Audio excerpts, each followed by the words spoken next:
हे PMPLचं प्रवाशांच्या माहिती देण्यासाठीचं केंद्र आहे. भोसरी येथे आहे.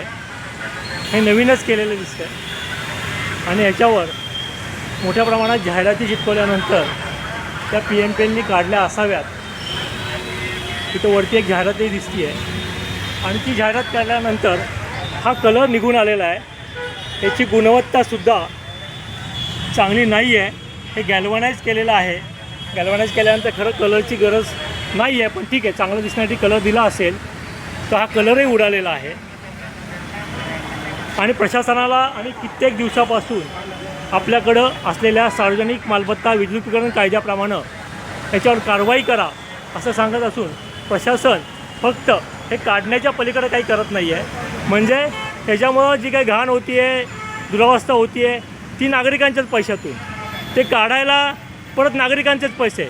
मग हे प्रशासकीय अधिकारी पगार कशाचा घेतात? ते का नाही पोलिसांकडे याची तक्रार करत?